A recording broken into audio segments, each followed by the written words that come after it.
Hai, selamat datang ke channel Cikgu Ko. Di video ini kita masih sambung sains tingkatan 4, part 11, daya dan gerakan. Seperti biasa, Cikgu akan menggunakan PowerPoint yang disediakan oleh Cikgu Nora Jiran binti Kamri dari SMK Ulu Tiran Johor. Kalau kamu suka video Cikgu Ko, boleh subscribe channel Cikgu Ko, like dan share video Cikgu Ko, dan buka lonceng di tepi ya. Jadi video ini kita akan mulai dengan satu topik yang baru, yaitu 11.4 jisim dan inersia. Jadi kita tengok istilah jisim dulu, apa yang dimaksudkan dengan jisim. Jisim ialah kuantiti jirim yang terkandung di dalam suatu objek. Unit SI bagi jisim kena hafal, yaitu kilogram. Dan nilai jisim bagi sesuatu objek itu tetap jika kuantiti jirim di dalam objek itu tidak berubah. Jadi ketiga nota ini ialah penjelasan bagi jisim. Seterusnya kita tengok penjelasan tentang inersia. Inersia ialah sifat semula jadi sesuatu objek yang cenderung menentang sebarang perubahan keadaan asal objek dalam keadaan beku atau sedang bergerak. Maksudnya inersia dia ialah sifat semula jadi dan dia cenderung menentang sebarang perubahan keadaan asal objek dalam keadaan beku atau sedang bergerak. Jadi di sini cikgu ambil satu contoh Kalau ada sesuatu objek di atas suatu troli yang sedang bergerak, apabila kamu hentikan troli itu akan dihentikan, tetapi objek di atas troli itu dia tidak akan berhenti. Dia masih dalam keadaan yang bergerak ke depan. Sebab keadaan asal objek ini adalah sedang bergerak. Dia menentang sebarangan perubahan yaitu dari bergerak menjadi berhenti. Dia menentang keadaan itu. Sebab itu objek itu dia tidak akan berhenti dia masih dalam keadaan yang bergerak ke depan. Walaupun troli itu sudah dihentikan. Ini ialah sifat semula jadi bagi konsep inersia. Keadaan yang sama juga jika satu objek di atas troli itu awal dia ialah dalam keadaan yang beku, maksudnya dalam keadaan yang berhenti Tapi tiba-tiba kamu tolakkan troli itu dia akan bergerak ke depan. Tapi objek itu dia tidak akan bergerak, dia masih dalam keadaan yang berhenti ataupun beku. Sebab keadaan asal dia ialah dalam keadaan beku ataupun berhenti, dia menentang sebarang perubahan, yaitu dia menentang keadaan yang berhenti itu tiba-tiba menjadi bergerak. Maksudnya objek itu dia nak kekal keadaan asal dia, yaitu keadaan beku. Dia menentang keadaan yang bergerak itu. Jadi ini adalah sifat semula jadi bagi konsep inersia. Maksudnya inersia di sini dia menentang sebarangan perubahan. Sama ada dalam keadaan beku menjadi keadaan yang bergerak, ataupun dari keadaan yang bergerak menjadi keadaan beku. Dia menentang sebarangan perubahan itu. Dan dia akan kekal keadaan asal dia. Maksudnya kalau objek itu dalam keadaan yang bergerak, dia akan kekal dalam keadaan yang bergerak. Dan objek itu akan kekal dalam keadaan beku jika keadaan asal dia ialah keadaan beku. Kecuali ada daya luar dikenak ke atas dia, baru dia akan berubah keadaan asal dia. Jadi konsep inersia ini kamu mesti faham dan hafal. Dan inersia ini dia bukan kuantiti fizik. Maka dia tidak boleh diukur, tidak boleh dinilai dan dia ada unit. Dia tidak boleh kira, dia tak ada unit. Sebab itu kamu tak dapat ukur inersia ini. Tetapi walau bagaimanapun, mata kamu masih dapat memperhatikan keadaan inersia ini. Seterusnya kita tengok contoh-contoh bagi inersia. Jadi kita tengok dulu bagi keadaan asal objek yang beku. Jadi di sini ada satu gambar aja diberi dengan adanya satu titik siling di atas satu kapok dan di bawah kapok ini ialah satu gelas yang air Dan apabila kapok itu ditarik dengan cepat dan kamu dapati bahawa titik siling dia tidak akan bergerak mengikut kapok ini yang kamu tarik dengan cepat ini. Sebaliknya dia akan jatuh ke dalam gelas air ini Jadi kita tengok penjelasan di sini. Apabila kapok disetak dengan laju di sini, maksudnya kamu tarik kapok itu dengan cepatlah. Titik siling akan terjatuh ke dalam gelas. Inersia titik siling itu mengekalkan keadaan asal titik siling, yaitu keadaan beku. Titik siling itu tidak bergerak bersama kapok, sebaliknya jatuh ke dalam gelas akibat daya graviti. Jadi apabila kamu tarikkan kapok ini dengan cepat, dan kamu dapati bahawa titik siling dia tidak bergerak ikut kapok ini yang kamu tarik dengan cepat itu. Keadaan ini berlaku adalah sebab inersia wujud pada titik siling itu. Kalau ikut konsep inersia, titik siling dia akan kekal keadaan asalnya iaitu keadaan beku. Sebab itu apabila kamu tarik dengan kapok itu dengan cepat, dia tidak bergerak mengikut kapok itu. Dia akan kekal keadaan beku dia. Sebab itu apabila kamu tarik cepat dengan kapok ini, Tweet siling ini dia tidak akan bergerak, dia akan kekal keadaan berkun dia. Tak oleh sebab terdapat daya graviti, jadi tweet siling itu akan jatuh ke dalam gelas air ini. Dan ini ya contoh inersia bagi keadaan asal objek yang berkun dan dia akan kekal keadaan berkun dia kecuali ada daya luar bertindak ke atasnya lah. Dan kamu boleh cuba aktiviti ini di rumah kamu lah. Seterusnya kita tengok contoh inersia bagi keadaan asal objek yang bergerak. Kalau mengikut konsep inersia, keadaan asal objek yang bergerak akan kekal bergerak kecuali ada daya luar bertindak ke atasnya. Dan satu gambar aja diberikan di sini menunjukkan ada seorang lelaki berdiri di dalam kereta api. Dan kita tengok penjelasan di sini. Apabila kereta api bergerak, penumpang di dalam kereta api itu juga bergerak bersama-sama. Apabila kereta api itu diberhentikan secara tiba-tiba, badan penumpang kekal bergerak ke hadapan. Inersia penumpang itu mengekalkan keadaan asal penumpang, yaitu keadaan bergerak. Maka penumpang itu meneruskan gerakannya ke hadapan. Maksudnya apabila satu kereta api bergerak, sebenarnya keadaan penumpang di dalam kereta api itu juga akan kekal keadaan yang bergerak bersama-sama dengan kereta api lah. Tetapi kalau kereta api itu tiba-tiba berhenti dan kamu akan mendapati bahawa badan penumpang di dalam kereta api itu masih akan kekal bergerak ke hadapan. Kenapa keadaan ini berlaku? Sebab konsep inersia. Kalau mengikut konsep inersia, sesuatu objek yang bergerak akan kekal keadaan asalnya yang bergerak kecuali ada daya luar bertindak ke atasnya. Sebab itu tidak semestinya kereta api di dalam kereta, di dalam bus, di dalam MRT, LRT. Memang kamu akan jumpa keadaan inilah. Apabila kenderaan itu berhenti secara tiba-tiba dan kamu dapati bahawa tak kisah kamu berada di tempat duduk ataupun berdiri, memang badan kamu akan bergerak ke hadapan kecuali ada daya luar bertindak ke atas badan kamu. Jadi ini adalah konsep inersia bagi keadaan asal objek yang bergerak. Seterusnya kita tengok hukum gerakan Newton pertama. Konsep inersia sejajar dengan hukum gerakan Newton pertama oleh Sir Isaac Newton. Mengikut hukum gerakan Newton pertama, menyatakan bahawa sesuatu objek akan kekal dalam keadaan asalnya, iaitu sama ada dalam keadaan berkun atau dalam keadaan yang sedang bergerak dengan laju mala, iaitu dalam satu garis lurus, jika tiada daya luar yang bertindak terhadapnya. Maksudnya di sini kalau mengikut hukum gerakan Newton pertama, sesuatu objek akan kekal keadaan asal dia, iaitu sama ada dalam keadaan yang berkun ataupun dalam keadaan yang bergerak lah, kecuali terdapat daya luar bertindak terhadap objek itu.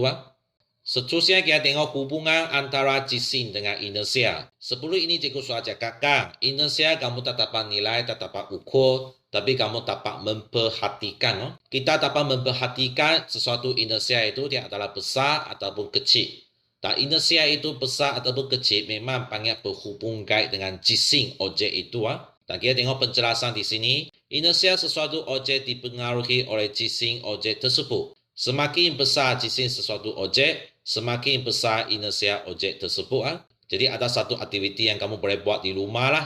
Dalam gambar aja ini, satu paudi adalah kosong dan satu lagi paudi ialah diisi dengan pasir. Pada paudi yang kosong ini, kamu dapati bahawa kamu hanya menggunakan tenaga yang sedikit saja ataupun menggunakan tenaga yang ringan. Kamu tolakkan paudi yang kosong ini, jadi dia akan mula mengayun di sana. Manakala bagi paudi yang berisi dengan pasir, kamu memerlukan tenaga yang lebih banyaklah berbanding dengan paudi yang kosong ini. Baru kamu dapat menolak paudi yang berisi pasir ini bergerak dan berayun di sana. Sebab itu kamu boleh buat kesimpulan bahawa paudi yang berisi pasir ini lebih susah ditolak berbanding dengan paudi yang kosong inilah. Macam mana kamu nak hubungkan aktiviti ini dengan konsep inersia? Sebab dalam keadaan asal dia, kedua-dua paudi ialah dalam keadaan yang berkun, betul? Dan mengikut konsep inersia, sesuatu objek yang berkun akan kekal keadaan asalnya yang berkun, kecuali ada daya luar bertindak ke atasnya. Daya luar yang bertindak ke atasnya itu ialah kamu tolakkan paudi inilah, nak ubahkan keadaan asalnya yang berkun itu.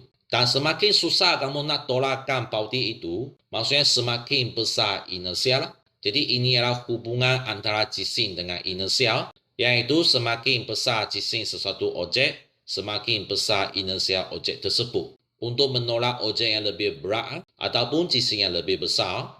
Okey, contoh yang seterusnya ada satu gambar raja dengan satu troli adalah kosong dan satu lagi troli ialah berisi banyak barangan. Dan kita tengok penjelasan di sini.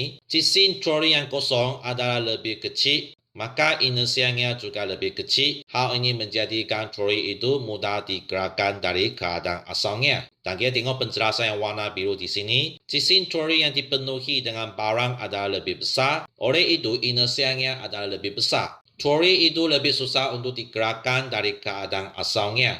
Kalau mengikut konsep inersia, sesuatu objek yang bergerak akan mengekalkan keadaan asalnya yang bergerak itu, kecuali ada daya luar bertindak ke atasnya.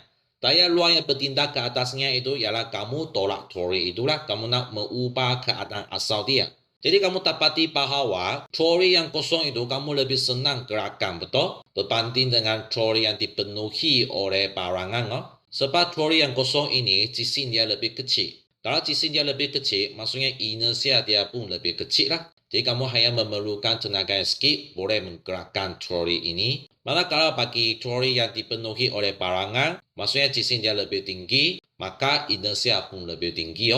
Jadi kamu memerlukan lebih banyak tenaga untuk menggerakkan troli yang dipenuhi oleh barang inilah.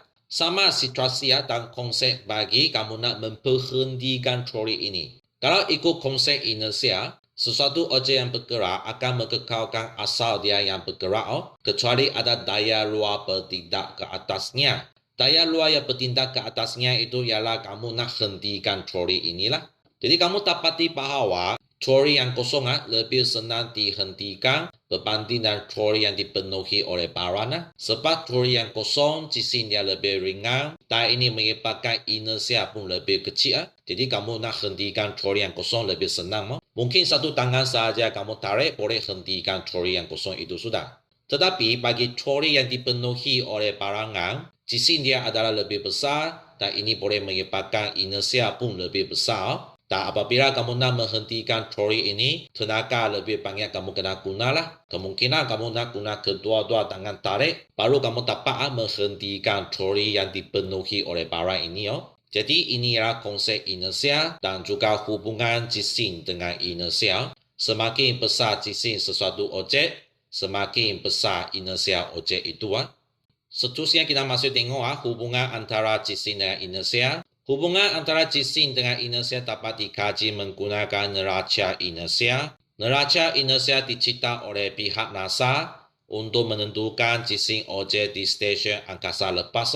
Jadi apa yang kamu kena ingat ialah neraca inersia. Bahan ini dicipta oleh pihak NASA untuk mengkaji hubungan antara jisim dengan inersia bagi sesuatu objek.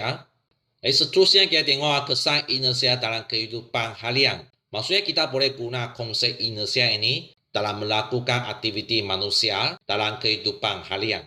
Dan kita tengok contoh pertama, kepala tuku yang longgar boleh diketakkan dengan menghentakkan bahagian pemegang tuku pada permukaan keras. Hentakan yang laju menyebabkan kepala tuku bergerak ke bawah disebabkan oleh inersia. Kadang-kadang bagi kepala tuku ini dia longgar. Apabila kamu nak mengetakkan kepala tuku ini, jadi biasa apa yang kita buat ialah, dan kita akan mengambil pemegang tuku ini, dan bahagian kepala tuku ini ialah di bawah, betul? Lepas itu kita hentak kepala tuku itu di permukaan keras. Ini ialah cara yang biasa kita guna. Tetapi kita boleh guna konsep inersia untuk mengetakkan kepala tuku ini, yaitu kamu ambil pemegang tuku ini, lepas itu kepala tuku ialah di bahagian atas. Jadi kamu hanya hentakkan pemegang tuku itu pada permukaan yang keras. Dan kepala tuku yang longgar itu akan diketakkan. Semasa proses kamu hentakkan pemegang tuku itu pada permukaan yang keras. Jadi apabila pemegang tuku ini dihentikan secara tiba-tiba dan mengikut konsep inersia, kepala tuku yang longgar ini sedang bergerakkan dan dia akan kekalkan keadaan asal dia yang bergerak. Sebab itu walaupun pemegang tuku ini sudah dihentikan, tetapi kepala tuku ini dia masih bergerak. Sehingga dia dapat diketakkan kuat dengan pemegang tuku ini, barulah kepala tuku ini akan diberhentikan. Jadi ini adalah contoh pertama dengan menggunakan konsep inersia dalam kehidupan seharian kita. Contoh yang kedua yang kita boleh guna konsep inersia dalam kehidupan harian. Dan kita tengok gambar raja ini. Payung yang basah dapat dikeringkan dengan memutarkan payung itu dengan laju. Disebabkan inersia, titisan hujan akan terus bergerak walaupun payung sudah berhenti berputar. Maka titisan hujan akan jatuh daripada payung. Jadi apabila kamu memutarkan payung itu dengan laju, maksudnya titisan hujan ini dengan payung ini dia adalah dalam keadaan yang bergerak dengan laju, betul? Jadi apabila kamu memberhentikan payung itu, kalau mengikut konsep inersia, titisan hujan yang sedang bergerak masih akan kekal keadaan asalnya yang bergerak. Sebab itu apabila kamu tiba-tiba memberhentikan payung itu, titisan hujan itu dia tidak akan diberhentikan. Dia masih dalam keadaan asal dia yang bergerak itu. Jadi apabila kamu memberhentikan payung itu, jadi titisan hujan dia tidak akan berhenti bergerak, dia masih dalam keadaan yang bergerak dan dia akan jatuh daripada payung itu. Jadi ini adalah contoh yang kedua yang kamu boleh guna konsep inersia dalam kehidupan harian.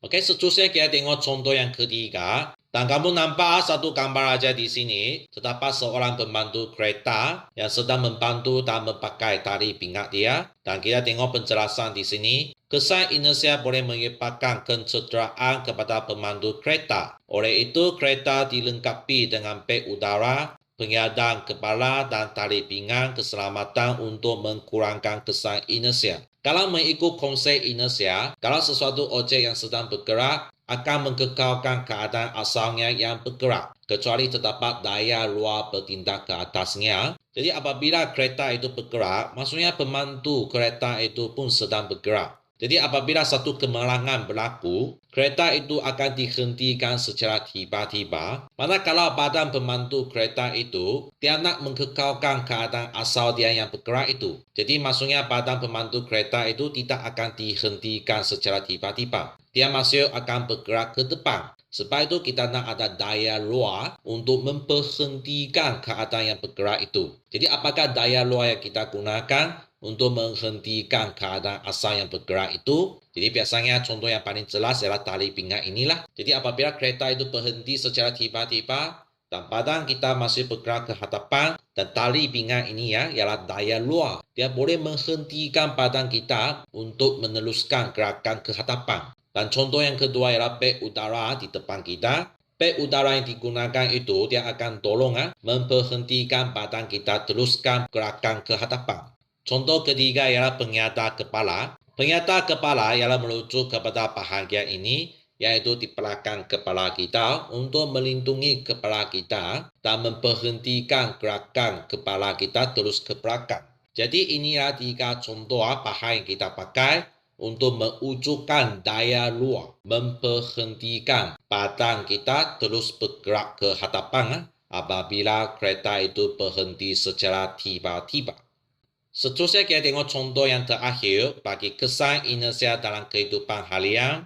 Dan satu gambar aja diberikan di sini dan terdapat satu landasan kapal terbang. Semasa mentara, kapal terbang yang berjisim besar tidak dapat berhenti dalam jarak yang pendek disebabkan inersia. Oleh itu, landasan yang sangat panjang diperlukan untuk kapal terbang berdarat dengan selamat. Jadi kalau mengikut konsep inersia, semakin besar jisim sesuatu objek, semakin besar inersia objek itu. Jadi semakin besar inersia itu, kamu memerlukan lebih banyak tenaga ataupun daya luar untuk mengubah keadaan asal objek itu. Sebab itu kapal terbang yang berjisim besar, bermaksudnya dia mempunyai inersia yang besar kan. Jadi apabila dia bergerak laju di atas landasan kapal terbang, maksudnya dia memerlukan lebih banyak massa untuk menghentikan kapal terbang itu.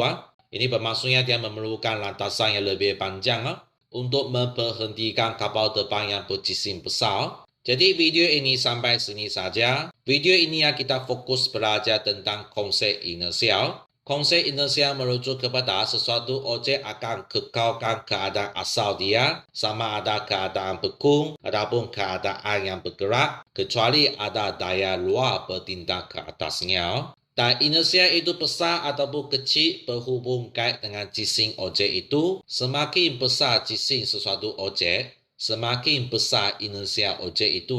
Maksudnya kamu memerlukan lebih banyak tenaga ataupun memerlukan lebih banyak daya luar untuk mengubah keadaan asal dia. Sama ada dari keadaan yang beku menjadi keadaan yang bergerak ataupun dari keadaan yang bergerak menjadi keadaan yang beku. Seterusnya kita pun sudah belajar 4 contoh bagi kesan inersia dalam kehidupan harian. Maksudnya kita sebenarnya boleh mengaplikasikan konsep inersia ini dalam kehidupan harian kita. Kalau kamu suka video Cikgu Ko, boleh subscribe channel Cikgu Ko, like dan share video Cikgu Ko, dan buka lonceng di tepi ya. Dan kita jumpa lagi pada video yang seterusnya. Bye-bye.